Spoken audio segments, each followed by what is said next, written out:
This is The Joe Gaither Show on BamaCentral.com.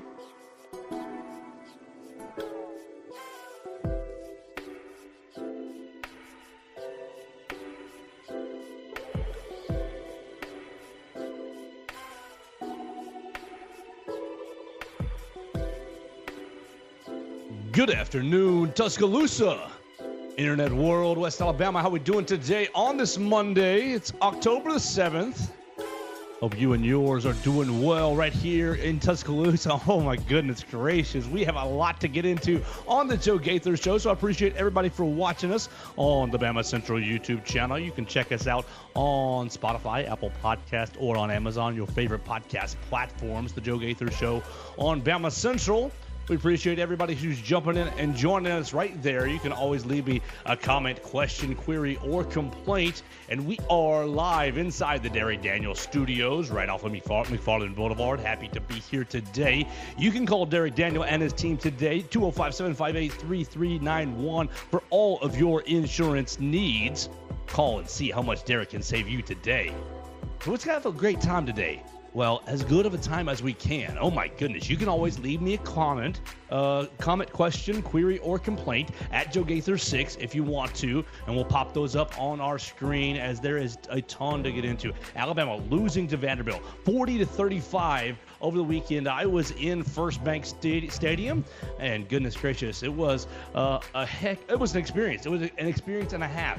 And I know you guys don't want to hear about how much fun it was from the media standpoint to kind of just be in the madness, but goodness gracious, it was a bunch of madness. I was down on the field as the Vanderbilt faithful were rushing the field. Alabama guys were coming out the field. It was a little bit of a hairy situation for a little bit of that time. And then obviously Nashville was Nashville, so that was a great weekend. But just a lot of ugly football, a lot of terrible football to digest from the Alabama Crimson Tide standpoint. And I got to say, I'm sorry to you, because last week I did, 3-4 shows like we usually do. We do 4 shows a week most of the time. Sometimes he hit the 5 mark, but most of the time it's right at the 4.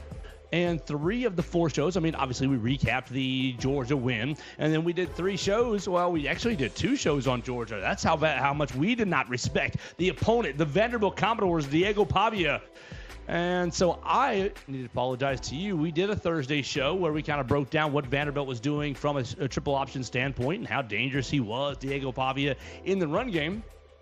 And how dangerous Vanderbilt was kind of as a team, because they had pretty good, decent civil success. They had been in every single game. They had played in every single game. And I guess we should have taken from those first 4 games that Vanderbilt played that they were going to be in the Alabama game. I went out there, I think some instances predicted 52-10. Some instances predicted 42-10. Some instances it was 42-17. And so, no, I did a bad job respecting the opponent. I thought that Alabama was going to bring their best, and boy, was I wrong. Because, look, I was in the Moore Athletic Facility last week when I saw the rat poison, the rat traps all around the facility, and I thought, okay, good. The guys are, they're getting the message through. They're going to be ready. They're going to take Vanderbilt as seriously as they can, and obviously the talent gap is as such. And, look, the talent gap was on display several times on Saturday, but so was the focus gap, so was the attention to detail gap, so was the physicality gap, and really Vanderbilt taking it to Alabama throughout all 4 quarters. Alabama's offense getting up and scoring a handful of drives and really keeping the big play alive. You got another Ryan Williams deep shot down the left sideline this time between 2 Vanderbilt defenders, and you get back into the game. You're just digging it back into the game from an offensive standpoint, but you can never get over the hump defensively because of really irresponsible run fits, terrible run fits, and terrible physicality in the run game. And we have been talking about it throughout the first 5 weeks. Obviously, the 4 games on the bye week, we have been talking about it. We were really worried. We were really anxious about Alabama getting exposed by Georgia on the edge. But no, it wasn't the Georgia Bulldogs. It was the Vanderbilt committed to the run game and said, we are going to expose these cracks in the run games that we have seen on film. Plus, this is just what we do. We have come in. We're going to adopt this gritty style. Tim Beck has come from New Mexico State, and he's brought his quarterback, Diego Pavia, with him. And Diego Pavia has brought this basically never say, gangbusters belief. He's a state championship wrestler. He's a leader. He's a bowler. He's had 80% completion on Saturday, and the belief was through the roof. He basically had from the jump. What did they have? Was it a 17-play drive right off the rip, or was it 10? Let me click on my drives here. Their first series, Vanderbilt, it was 10. Yeah, 10. The second drive was 17. 10-play drive, 75 yards, straight down the field for Diego Pavia. And it was just right from there, I thought, oh, Alabama might, okay, you go to the sidelines, you regroup. You need, first, you need a long drive for Alabama's offense to allow them to regroup. And, okay, well, Alabama sort of gave you that while it gave Alabama's defense a lot of time, but part of it was a big mistake, a pick six from Jalen Milroe. Anyways, the defense, you get that 10-play drive. And I think, okay, you get to the sidelines, you can adjust, you can basically shore up the fit, you can talk about it. But what happened throughout the whole game is fatigue up front and a step slow up front and really just a step slow at the point of contact. I wrote about it in our article for Bama Central this morning, the home of the Alabama Crimson Tide on SI. I wrote about it in what I learned from this loss. Alabama losing to Vanderbilt 40-35. And basically my biggest takeaway was not necessarily the run fits. They weren't good. They weren't good. They were okay.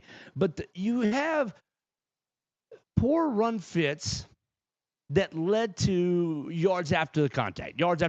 And what happened in the game was you get a Vanderbilt guy butted up for a 2-yard gain, and okay, that's fine. You're going to concede some yards here and there. I mean, they're on scholarship too, but you get that 2 or 3 yard gain, and then it becomes a 4 to 6, a 7-yard gain because you can't tackle. You can't get the guys on the ground. I counted 17 instances in the 75 plays for Vanderbilt, where Alabama was up on a Vanderbilt offensive player, and Vanderbilt had 4 or more yards after contact. And to me, that was the name of the game because it showed me, you've seen the clip going around, Jeheim Campbell on the goal line. I think it was the second touchdown of the game for Vanderbilt. Cedric Johnson going through the middle. It's 3rd and 1 on the goal line, on the 5-6 yard line, and Jeheim Campbell catches Cedric Johnson right in the chest, and Cedric Johnson and them boys just ground, boom, boom, boom, boom, boom, rumble all the way into the end zone. And it's just a big concern as you're in First Bank Stadium because you're like, okay, guys, you are strong. We know this. We see all the numbers in the weight rooms, and obviously we see you in media availability, and we see this sort of thing. So we know you're physically capable. We know you're big guys, and we've watched you play football over the last couple of years. It just seemed like a real lack of a real lack of desire to embrace the suck of playing the triple option. It seemed like Vanderbilt said, we are going to go into the pain cave, and Alabama, will you come meet us? We talked about it after week 0, what Georgia Tech did to Florida State. It was the same sort of thing. Vanderbilt's not better than Alabama, but they were on Saturday because they were more committed to what their plan was, and they played with greater discipline, much greater discipline than Alabama did from top to bottom, from the coaching staff all the way down to the last player. They played with much better discipline, and they were committed to their game plan. Their game plan had several wrinkles in it. Really, Vanderbilt, you hate to say it, outclassed Alabama for 4 quarters despite the athletic disparity between the two teams, which was evident. You saw Jam Miller get away for a couple big plays. You saw, obviously, we referenced already the Ryan Williams touchdown. You got the Ryan Williams end around. So, you have some big plays. Quandarius Robinson gets himself a couple of tackles for losses. You have some bigger plays where the athletes make some plays. C.J. Dupree gets down the field on Alabama's second drive after the pick six. So, some of these, there were some instances where Alabama's athleticism was always on display. But you can't just sit there and out-athlete a team that's playing committed football, playing disciplined football, playing gritty, tough football. And really, who is beating you to the punch. Vanderbilt beat Alabama to the punch all day long on Saturday, the entire day. And of course, you got a couple third and long instances, and you won a couple of first down instances. But on the day, I mean, you look at their yards per play, and it was only, 5.1, I believe. Is that what I'm looking at? 5.6 yards per play. 5.6 for Vanderbilt. And then their yards per rush was only 3.1. So it wasn't like they're just hammering you over and over for like 12, 15-yard gains. It was death by 1,000 cuts, and Vanderbilt was totally committed to it. And because of it, Alabama couldn't get off the field. And so look at this. You've gone 3.5 games, right? 3.5 games, that's 4, 8, 12, and 2 is 14 quarters of really good defensive football, going all the way through halftime of the Georgia game. Really good defensive football. Obviously, we've talked about it a couple different times of the getting fortunate with some of the misses deep down the field with some of Alabama's opponents, but you played relatively good football for 14 quarters. And then over the last 6, it is absolutely some of the worst, least inspired defense that I have seen Alabama play really in a long, long time. And now look, you give Alabama the grace of the Georgia last 2 quarters. Georgia is going for broke all the time. They're testing you all 4 quarters. And I understand that. You're turning 3 downs into 4, and you're now having to defend a totally different ball game. I get that. There's 2 quarters where you get a little bit of grace because the game has changed on you against a really, really good offense. Okay, you get a little grace. But then you go up to Vanderbilt, and all week long you're hearing, don't fall into the trap game. And, okay, they're echoing it back to the media, and that's great. You think, okay, everything's going to work out. Beautiful day in Vanderbilt, and it just was like the defense never got plugged in on a consistent basis. It was a play here, a play there, but overall, you have a real heart issue on display on Saturday. Now, does that mean that you have a heart disease? I don't think so, and I don't want to say that because I don't know I do know that these guys are working really, really hard. And I do know that these guys care. I mean, goodness gracious, they care a lot. Deontay Lawson, I got to give Deontay Lawson a lot of credit after the game. He had a very difficult game. And he came into the media room, answered all the questions, stood up there and took ownership of the lack of defense. And look, you could hear it in his voice. He cared a lot, and he was really, borderline emotional in the media room. And you can see that on the Bama Central YouTube channel. You can see all of the post-game interviews, Jalen Milroe, Quandarius Robinson, Tyler Booker, everybody right there on the Bama Central YouTube channel from after the game. But I just really look, all the Alabama fans who are, oh my gosh, it's the end of the world, everything's burning, yada, yada, yada, this team's terrible. Nobody cares more than the players about what happened on Saturday. And so nobody's more disappointed with what happened on Saturday than the players and the people that are in the building. And so while I know it ruined your tailgate and ruined your Saturday night, probably not mine. And my Saturday night ended up great, driving all the way back from Tuscaloosa and got here. It was perfect, and really got to experience the hoopla of the Vanderbilt fans taking the goalpost down to Broadway. What a historic night! It was just beautiful. But nobody cares more than these players. And so the real question for Alabama is, how do you bounce back? How do you respond? How do you respond to what was a bad day mixed with a lot of bad circumstances? I mean, you got some bad circumstances. You're just a teensy bit late. I mean, you can make the argument that Jalen Miller is not late on the pick six, that he's just working through his progressions and he's pulling the trigger and it's just a bang, bang play. You can absolutely make that argument. I think there's a little bit of room to argue that Jalen Milroe was a teeny bit late getting over to Ryan Williams. I think that's nitpicky. But then, boom, Karem's up in the air, boom, pick six. And it's bad luck. Bad luck for you. Then you have the fumble, right? You got the fumble where Elijah Pritch has been playing pretty well all day, and Jalen Milroe, you get hung out to dry. He just gets beat. Right tackle just gets beat on a speed rush. Never sees him. And yeah, you can talk about Jalen Milroe's pocket presence and blah, blah, blah, but something like, look, plays like that happen. Vanderbilt made plays. On Saturday. Diego Pavia gets turned around a little bit on 4th and 1. You almost get off the field, and instead it goes for what was a 38, 40-yard touchdown reception right over Malachi Moore's head. everything was just stacking up against Alabama. And Alabama didn't do any favors, really. I mean, never really stood up to make a play to get up off the field. I mean, so you had sporadic instances defensively where, Tim Keenan, he's busting up the line right there. Sporadic instances, Tim Smith, he's busting up the line right there. Jamarian Latham, he's in the backfield right there, busting up the line. But you never had consistency from the whole defensive unit. And so it's really concerning what you're going to do this coming week as South Carolina comes in. It's not going to get any easier. And look, is South Carolina better than Alabama? No. But Shane Beamer and them boys, Rocket Sanders, are going to come to Tuscaloosa, and they're going to say, we're going to try to do exactly what Vanderbilt did. We're going to try to bloody your nose over and over and over again, shorten the game, because we heard it last week from all the experts after Alabama beat Georgia. You can't defend Alabama. You cannot defend Jalen Milroe and Ryan Williams. It's an indefensible combination. It's too many unquantifiable factors. Well, easiest way to defend them is to leave them on the sidelines. So you're going to see teams continue to implement this style. And so Alabama's going to have a really big answer.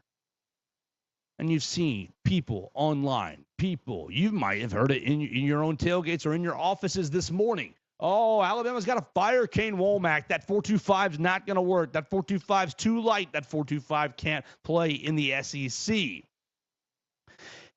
And I wonder if we've actually seen Kane Wommack's system on display. I mean, we have. Obviously, he's been calling the plays and he's been running his system. But you get a performance of what you had on Saturday, where you have missed tackles all over the place, missed assignments all over the place, and you have, yards after contact. What did I say earlier? 112. Of those 17 instances, it went for 112 yards. Vanderbilt had, 418 yards on the day. If you just bleeping tackle, then you're off the field on several of these third downs.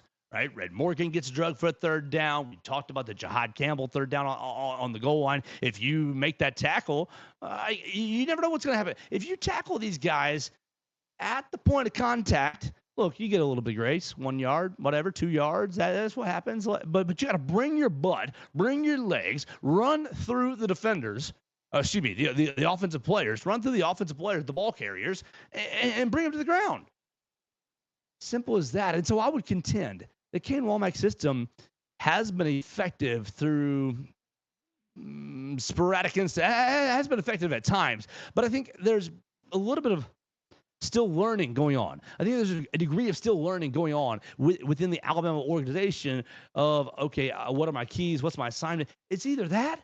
I mean, look, I'm not going to sit here and say they don't care. That's not the case. There's some hang up. There's something that's preventing them from playing at full speed, whether it's inspiration on Saturday, and maybe it was. Maybe it's just, we flew up to Nashville and, this is going to be an easy game and, we got caught by surprise. Maybe that's the easiest explanation. But there seems like there's some disconnect between the play call, the schematic assignment, and really the execution of that assignment. And so whether it's an understanding factor or an inspiration factor, it is concerning. And Kane Wommack's going to have to continue to work with the Alabama defense. And look, everybody who's, fire Kane Wommack, leave him in Nashville.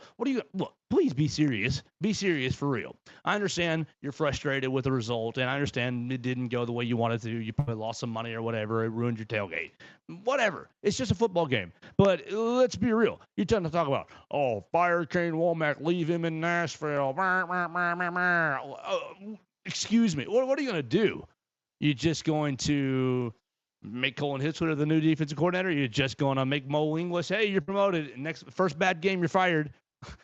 This is part of the growing pains of a new staff putting in new schemes. And look, does it stink for you guys that Alabama lost to Vanderbilt? Sure, yeah, it does. It's not what you want. You got championship aspirations, you got playoff aspirations. and now you're really, really, really out of mulligans. You're really out of free passes after you lost to Vanderbilt, and you got a lot of tough games ahead. So it's going to make the season very, very difficult. But I do believe in Kane Wommack's system. All that to say, I just wonder if either you don't have the right guys for the personnel wise, like stylistically, and you're just kind of squeezing square pegs in round holes, and you got to get to the transfer portal a little bit next year to kind of tailor it more to his style. I wonder if that's the case, or I wonder if it's just a case of experience in the system. Look, these Alabama players, they've been running Coach Saban's system for the last for all of them, 3, 4, 5 years. 2, 3, 4, 5 years. You come in, Kane Wommack changes a lot of things, and it's just going to take some time to learn it and to be playing it with reckless abandon, to be playing it at a level where you're imposing your will on the other teams. And so because of that, it really puts a lot of pressure on the Alabama offense. And I think the Alabama offense had a decent day, had an above-average day, had a good day even on Saturday, but really needed to have a perfect day. Probably needed to have a perfect day to take down. I mean, Vanderbilt punted 2 times. Well, they really punted 3 times. Oh, my gosh. This is the biggest part of the game that made me think, what in the world are you guys doing, Alabama? I'm up in the press box. Alabama's getting a punt, and Ryan Williams is nonchalantly, may I say, over his shoulder getting the punt, and he catches it great. Okay, you're lining up on the 7, on the 12, somewhere in that range. I don't remember exactly because you ended up giving the ball right back to Vanderbilt, extending their drive. Why? For duplicate numbers. Duplicate numbers on the field. Vanderbilt extends their drive. They keep going. They kill the first quarter. They go through the first quarter, and they end up scoring. Duplicate numbers on the field. Look, I understand we can complain about false starts. We can complain about holdings. And look, we can complain about Quandarius Robinson, roughing the passer, letter of the law. That is a letter of the law penalty. Is it ticky-tacky? Yes, it's a very, very ticky-tacky, but letter of the law, that's a penalty. But what you can't, look, from a coaching staff standpoint, you have got to have better organizational control from the top down. And you're in punt safe. I get it. You're in punt safe, and you sent Ryan Williams out there. You've been rotating punt returners all year long. You've seen Cole Adams. You've seen Ryan Williams. You've seen Kendrick Law. You've seen lots of guys catching punts back in the backfield. But instead of checking, I mean, I guess you did check, and you just didn't catch it. But still, you sent Ryan out there, and Xavier Brown's on the field because you're in punt safe, because you're not in regular punt return formation. Because, look, you should be in punt safe. At that point in the game, they had just driven right down your throats, and it was 4th and medium. It was 4th and short enough that the penalty extended their drive. And so you should be in punt safe. You're at midfield. They can do anything. Nothing wrong with that call, but you got to be sure about who you're sending back there to return the punt. And look, I have no issue with I'm not one of those who says you shouldn't have Ryan Williams returning the punts, but if you got so many guys wearing number 1, wearing number 2, wearing number 3, wearing number 4, I don't think they're duplicate 1s. But you got duplicate 2s. You go with Ryan Williams, Xavier Brown. You got Keon Sabb and Emmanuel Henderson with duplicate 3s. Like, it just goes on and on and on. You got duplicate 4s, don't you, with Clay Rousseau and Jalen Milroe, right? So it just goes on and on and on. You can't have these guys on the field at the same time. And these clerical errors in a game where Vanderbilt sucking the life out of the game at every turn cannot happen.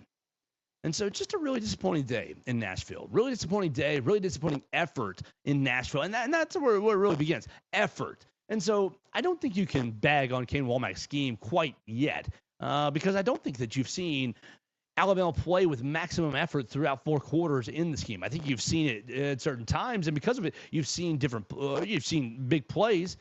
But you want to see better effort from the Crimson Tide going forward the rest of the year. One more thing about this scheme and about Vanderbilt's approach. Look, I think Kane Wommack's scheme, the 4-2-5 swarm defense, is a lot of fun to cover, and it's a lot of fun for me to learn so far. And I've seen a lot of advantages to it. And you're talking about vision coverage, and you're talking about showing them a look before the snap. You're talking about showing them a second look right before the snap, and then maybe even moving to a third look right after that. So it's predicated on confusing the quarterbacks, and it's predicated on really, I think it's predicated on havoc plays is what I call them. Tackles for loss, sacks, pass breakups, obviously interceptions and fumbles and fumble recoveries. Kane Wommack, you heard him. He's all year long. Every single time he's up at the podium, he's talking about we got to get turnovers. And Alabama does. Absolutely. Have to get turnovers. You got no turnovers on Saturday, and you turn the ball over twice. You got what? What did I calculate? 7? I think it was 7 tackles for a loss on the day. No sacks. No quarterback hurries officially on the stat broadcast list from First Bank Stadium. No quarterback hurries. No sacks. Only 7 tackles for a loss, which that's a nice number. But if they're running the football as many times as they are, hopefully you're going to get 7 tackles for a loss. How many rushes? There's average rush. Okay. So he passed it 20-something times, and they had 70. So it's like 50 rushes, right? You only had a tackle for loss on 7 occasions. And so if Kane Wommack's defense is not getting these havoc plays, that's where I wonder. The fits have to be perfect, have to be right. The intensity has to be right. You cannot be allowing this contact, this yards after contact. You can't be catching a receiver at the 30 and allowing him to finish the play at the 35. And Vanderbilt did it way too often this week. So that's something that the Kane Wommack and the defense have got to address is the tackling. The tackling. I think the big plays, the havoc plays will continue to come, but the biggest issue is wrapping up at the point of contact and taking the guys down. Now, let's talk about Jalen Milroe's game just a little bit. We talked about it for just a minute. Before we do, though, I should probably take a pause and tell you about our friends at Purple Turtle Roofing. They're the most reliable residential roofing replacement company in Alabama and Mississippi. Whether it's addressing leaks, storm damage, or general wear and tear, Purple Turtle Roofing is going to be there to deliver exceptional roof repair for your property. They're the leading expert in local residential roofing solutions, specializing in providing unparalleled service and quality craftsmanship for all your roof replacement needs. Call Dustin Foley and his team today at 877-PT-ROOF-5 for your free roof inspection. That's 877-787-6635 to schedule your appointment, and one of their qualified employees will come check out your roof for free and make sure you're prepared for all of life's storms. You can visit them online today at roofturtle.com. All right, let's keep it going right here in the Derek Daniel State Farm Studios. You can visit him right here off of McFarland Boulevard here in Northport. Call Derek Daniel and his team today, Red Reese and Victoria, at 205-758-3391. Call and see how much Derek can save you today. So Jalen Milroe had himself a nice little game in Nashville, and look, he did not deserve what happened to me. I don't think he deserved what happened because he gets hung out to dry by the right tackle, trying to make a play as Alabama's pushed in the field, right? And it was, I don't know if you saw it on TV, but it was one of the most fascinating things. Look, we'll talk about Malachi Moore here in just a minute, but a second layer, a second chapter, a second person that should be involved, at least from my opinion, in the Malachi Moore discussion is Elijah Pritchett. And we've been talking about the offensive line pretty much all year long, different periods with the shuffling that's been going on. Who's going to play right tackle? Is it going to be Wilkin Formby? And did Elijah play well in the game? He played okay. But goodness gracious, one of the biggest mental lapses in the whole game. You talk about the duplicate numbers, you talk about Malachi Moore, and you're going to talk about this. And I don't even think they showed it on TV. The play before the sack fumble. You get a big old chunk play down the field, right? Big old play down the field. And Elijah Pritchett is jawing nose to nose with the Vanderbilt defensive lineman as they're going down the field trying to get the plays reset, right? And it's been a big play for Alabama. You got momentum. You're moving. And so either Elijah is at the defensive lineman, or the defensive lineman is, I'll get you on the next play, blah, blah, blah, you stink, whatever. They're talking mess. They're getting after each other. Who started it doesn't matter. Doesn't matter. Alabama, you're in comeback mode. You should be in that. We should be focused on that. Well, Jalen Milroe, I got to give him a lot of credit. Jalen Milroe notices this. Everybody's getting to the line, but Elijah Pritchett's hanging back, jawing with the Vanderbilt defensive lineman. They're just yan-yan. And Jalen, get a lot of credit, turns and grabs Elijah by the shoulder pads behind him and spins him and says, come on, let's go, and pulls him away. Great job. Good leadership. Bravo. The very next play. It's sack fumble right off of Elijah Pritchett's rear end. You got a speed rush from Vanderbilt. And there was one of your chances. It was one of your biggest chances to crawl your way back into the game. And you shoot yourself in the foot because of lack of mental focus, lack of attention to detail throughout the entire game and the entire roster. But Jalen Milroe, 19 of 25, 312 yards, a touchdown, the interception that we talked about earlier. And then, look, he got himself a little bit in the run game, but not as much. Where's my Milroe right there? 7 carries, 10 yards, and a touchdown. Vanderbilt doing a nice job bottling him up. That's something that Alabama's got to do a better job with, is the run game as a whole. The rushing as a whole, Alabama only rushing for 84 yards. And I think Alabama might have a little bit of a physicality issue on the Alabama offensive line as well. Not in the pass protection. They've been pretty good in pass pro all year long. But in driving off the ball, moving the man in front of you 3 yards back or 3 yards to the left or 3 yards to the right, whatever the case may be, whatever the block requires, I think Alabama's really struggling at the point of attack on both sides of the football.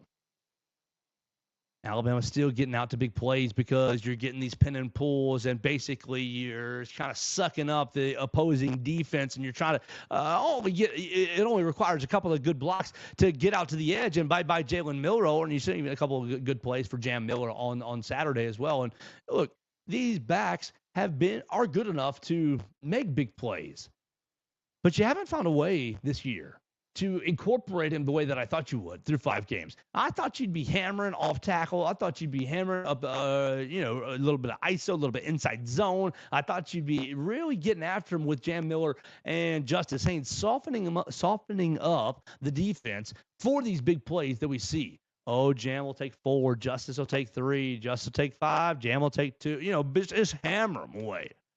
And we really haven't seen that this year, and so it's been really disappointing for Alabama's offense, at least for the balance sake. You're still getting these big plays, but you need more out of the running backs. You just have to get more out of the running backs. And Jam's been good. It wasn't great on Saturday. Jam had 5 carries, 45 yards, and the 2 touchdowns. He had himself two of the bigger runs, a 32-yard run, really for a touchdown, but just not enough from the running backs on Saturday. Just disappointing. And again, it comes down to physicality. It comes down to want to. And I think that these guys do want it, so I don't know what the disconnect is, whether it's we're still learning Chris Kapilovich's offensive blocking schemes, or whether it's we're just not strong enough. Surely that's not it. David Blue. Surely that's not it. But whatever the missing link is, I think it all centers around physicality and really kind of embracing the difficult part of football. The part of football that hurts. I think Alabama's really, really good at the part of football that's fun, the part of football that's flashy, the part of football that's shiny, but the part of football that hurts, the part of football that really asks you to pay the price to be the champion. I wonder if this team might be lacking in that area. All right, so we talked about Alabama's defense. We talked about Jalen Milroe just a little bit. Let me tell you about Druid City Music Hall before we get into Malachi Moore, because goodness gracious, we have to talk about Malachi Moore. DruidCityMusicHall.com/shows is where you keep up with the lineup, and they've got a great lineup this week. They are the premier place for live music on the Strip. You can check them out today. They're right by the Waffle House, and they've got a live show Wednesday. I'll be here Wednesday for Rhett Farron. Thursday, EME. Friday, Sam Barber. We're loading it up. Sunday, Ryan Beatty. So, that's 4 shows? Well, is that 5? 1, 2, 3, 5 shows over the next 4 or 5 nights over at Druid City Music Hall. Make sure you can go buy your tickets online, or you can get them right there at Will Call. Druid City Music Hall is a premier place for live music on the Strip. I enjoy watching shows down there, seeing some music that I've never heard before, and, trying to feel young again right there at Druid City Music Hall. All right, Malachi. First, I have a favorable opinion about Malachi Moore. I do. I have a favorable opinion about Malachi Moore going into Saturday night. And I have a largely favorable opinion about Malachi Moore's performance outside of a couple really, really key plays, outside of a couple really, really just not good plays. But Malachi Moore lost his brain on Saturday night. We've all done it. I've done it before. I've lost my brain. And look.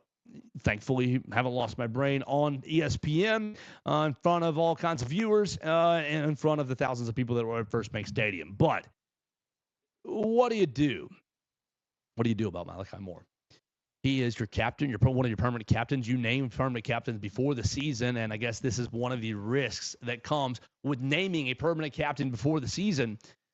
Because, look, if you got a guy who has an emotional moment, then maybe it reflects on your ability to select. Now, look, if you said who's going to be the captain of this team, Joe, Malachi Moore would have been the first three names that came out of my mouth, right along with Tyler Booker and Jalen Milroe. So is that a mistake, Kalen DeBoer? No, it's not a mistake to make him a captain. No. What it is unusual. Come on, Malachi Moore. You're one of the captains. You expect better out of one of the captains. If you didn't see it, if you already turned the game off because you're so frustrated, Malachi is screaming his tail off just at everyone. I want to say at the Alabama team, at his own teammates, but really just in general, just expressing general rage. I'm so angry that we let this game slip, sort of thing.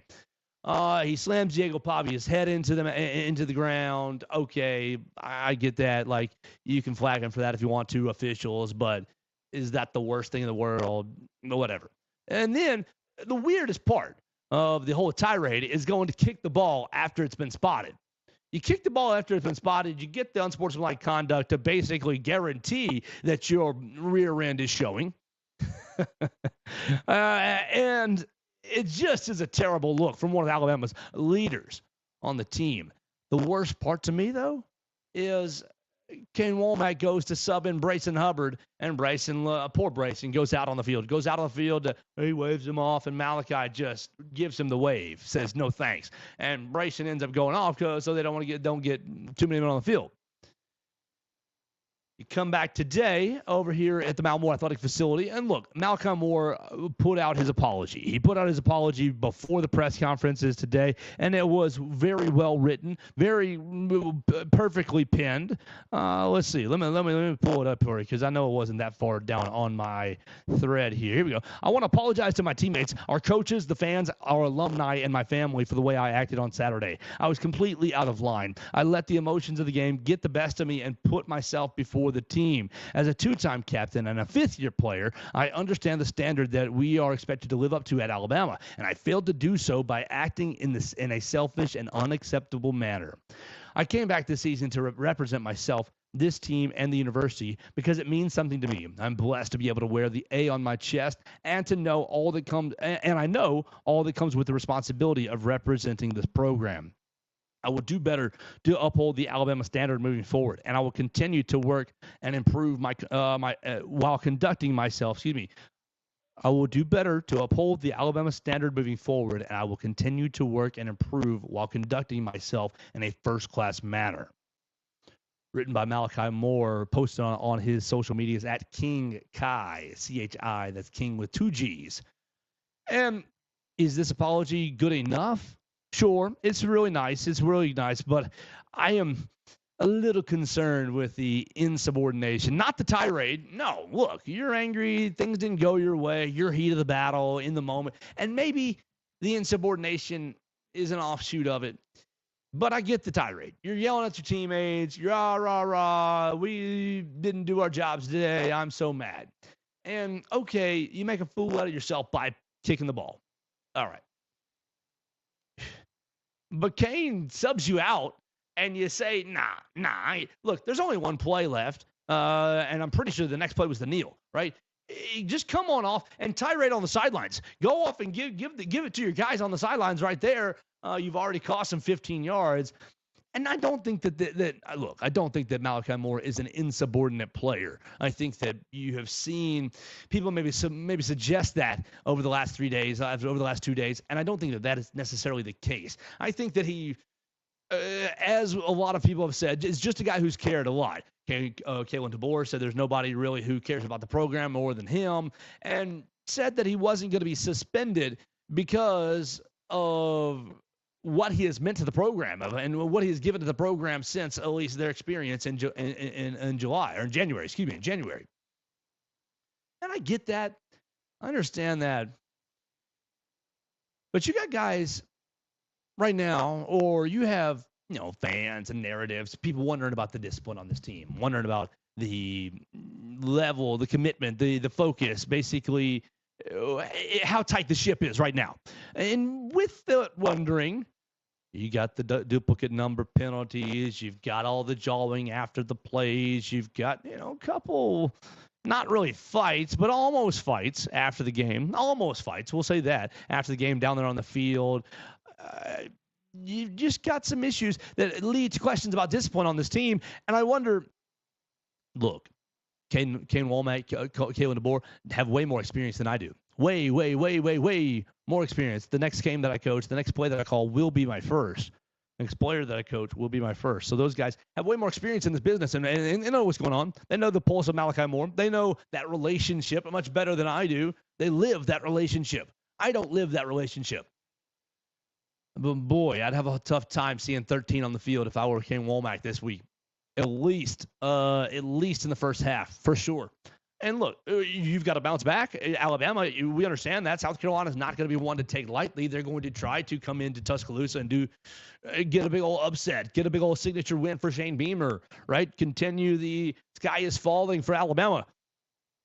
But I'd have a tough time if I were Kane Wommack seeing 13 on the field. I know he's a captain. I know he is. I think I'd have him sitting on the sideline saying, you know what, you got to have to impact the game from the sidelines. You're just going to have to guide Brayson Hubbard. And look, I know that is not maybe the best.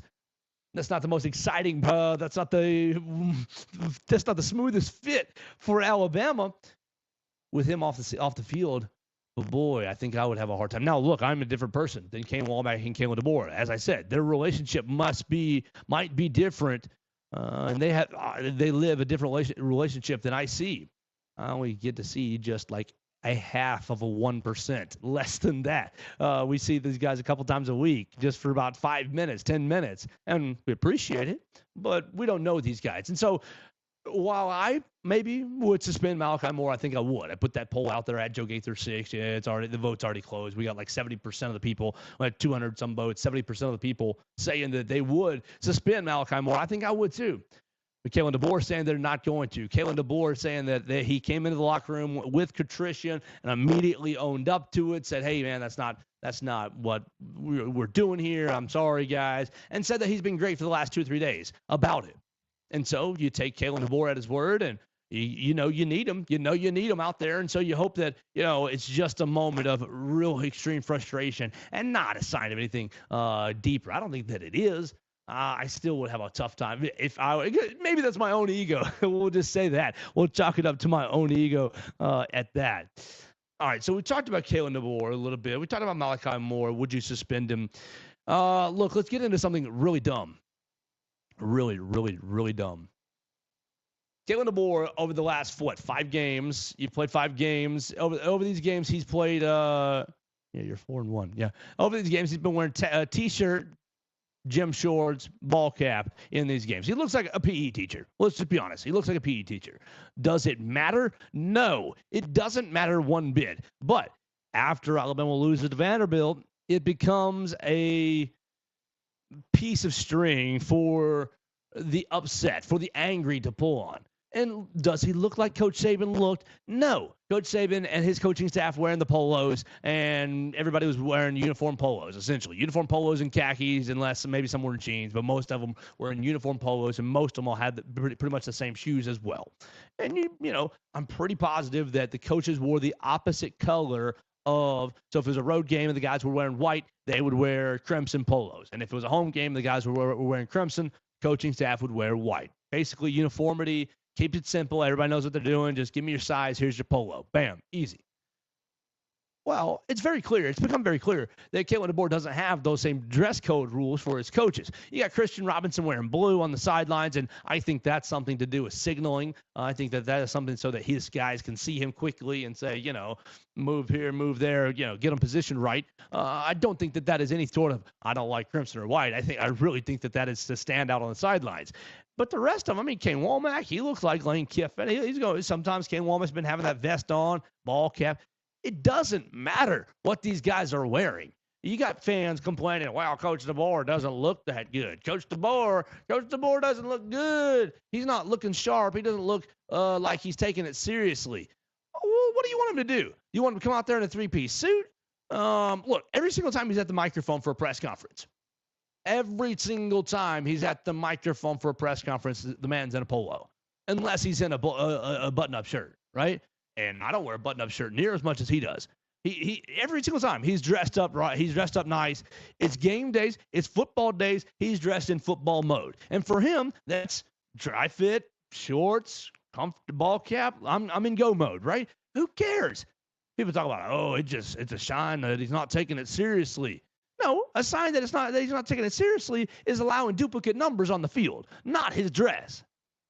Now, I think he is taking it extremely seriously. He got a little bit, got a little squirrely today in our press conference. Not really at anyone, but he was asked about his level of passion, his level of maybe frustration. If he's showing his level of frustration, maybe what he would say to Alabama fans who want to see his level of frustration. And he said, "No, I am frustrated.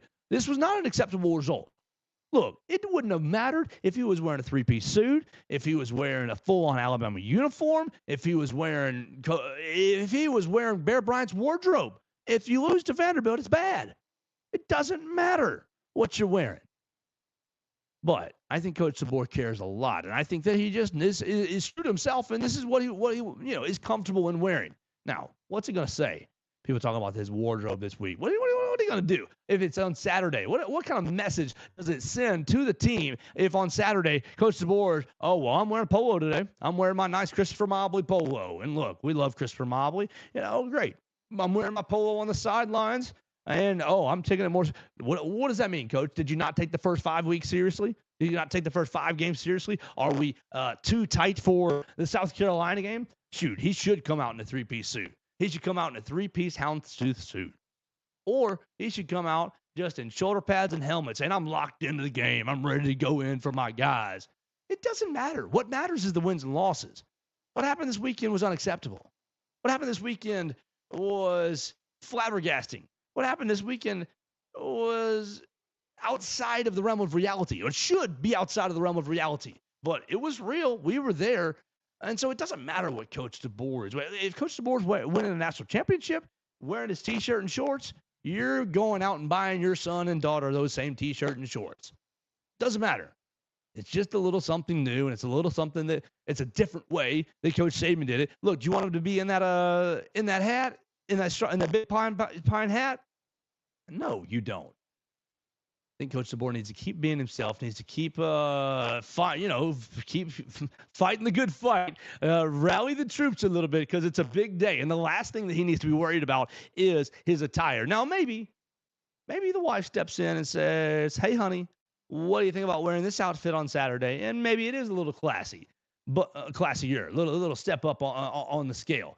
But does it affect his coaching ability at all? No. The only thing it is a little string for the upset people to pull on. And now if I'm coaching, I want to make up for any of my deficiencies that I can. I don't want to give any people anything to complain about. And so do I think it would matter at all? No.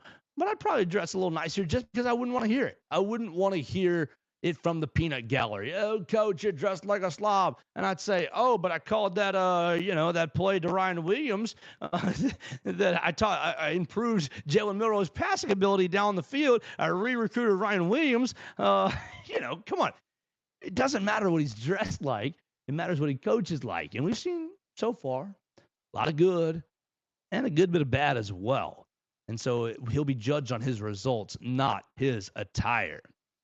Now, as far as the rest of the week and what we're going to do, we'll keep talking about the Vanderbilt game just a little bit. We'll dive into the South Carolina game as we got to start previewing that as well. We appreciate everybody who's watched us on the Joe Gaither Show on Bama Central, BamaCentral.com, your home for the Alabama Crimson Tide on SI. We appreciate Derek Daniel for letting us hang out in the Derek Daniel studio. Call 205-758-3391. Derek Daniel, State Farm in Northport. Call Derek and see how much Derek can save you today. I'm working on that catchphrase. Call and see how much Derek can save you today. There we go. Just like that. 205-758-3391. Call and see how much Derek can save you today. And we'll get it down. We'll get it down just like that. 205-758-3391. We need to talk about Jeheim Oatis. As we're in the press room today, Pete Thamel is reporting Jeheim Oatis will take a red shirt and will transfer out of the program. And this has mixed reaction for me. I mean, look, Jeheim Oatis, did I like covering him? Yes, absolutely. He was a good player. Yes, he has been a good player in the past for Alabama. He hasn't really caught on in this scheme. He hasn't really found a good role in this game. Now, honestly, he's been on the shelf as well. He didn't play a single snap in spring. He worked his way through summer and was still injured when fall camp started. Now, when he did get onto the field, by the time things got rolling for fall camp, but he was behind. You're behind the program, and we don't know if the scheme fits you, right? So two big negatives, two big hurdles for Jeheim Oatis to overcome, and I don't really know that he was able to. I don't know if he had a chance to, but he told Pete Thamel that he's leaving due to playing time. I don't think it's due to NIL. I think it's largely due to, I don't know that I fit in this defense. Now that I'm back from injury and I'm trying to work my way in, I don't know if I like the fit. I think that's really where the root of this transfer comes in. Does it hurt Alabama? Yeah, of course it hurts Alabama. It's a scholarship guy off the defensive line. It's a scholarship guy who could give you good minutes, if they're inspired. All these defensive linemen can play. They're all big guys. They're all stellar athletes. It's about committing to the suck. It's about committing to the gritty, committing to the pain, staying lower than your opponent. And so will it stink for Alabama to lose Jeheim Oatis? Absolutely it will. He's going to take a red shirt, jump in the transfer portal, be immediately eligible next year. He's probably going to try to go somewhere that'll showcase his skills and bounce on into the NFL. It was a lot of fun this weekend. We had a lot of fun covering the game. We had a lot of fun in Nashville. We want to thank everybody who reached out yesterday. I had a great birthday. Look, we had a great time at St. Mark Church with some of our friends there. With some cake. I know my parents met me on Friday night in Nashville. We had dinner with some friends there. If you follow me on the social media machines, you know I like wrestling. So I watched I was in Bridgestone Arena for SmackDown on Friday night before turning Saturday into a work day. So it was a great weekend for me. And I just want to say thank you to everybody who reached out for birthday wishes, because there was a lot of you. And so I really, really appreciate you guys for doing that. Tons and tons of you did that. If I haven't reached back out to you, I will, and I will say thank you, because it does mean a lot to me. Every single one of your messages made me smile. We're going to get out of here for the day. We thank Derek Daniel again for letting us hang out in the Derek Daniel studio. Call 205-758-3391. Call Derek Daniel. Call and see how much Derek can save you today. We'll get out of here for the day. We'll talk more Alabama football. What can this defense do to improve? Can this defense take the steps? Or is the scheme defunct? You can let me know in the comments if you're just done with the scheme. At Joe Gaither 6 on your favorite social media machines. We'll be back at it tomorrow as we try to see if the Crimson Tide can bounce back this week against the South Carolina Gamecocks. I'll talk to you tomorrow right here in the Derek Daniel Studios. This is the Joe Gaither Show on Bama Central and BamaCentral.com. Thanks for joining us on today's edition of the Joe Gaither Show on Bama Central. Keep up with Joe on all his social media pages at Joe Gaither 6. Subscribe, rate, and review the show on Spotify and Apple Podcasts, and be sure to read us daily at BamaCentral.com.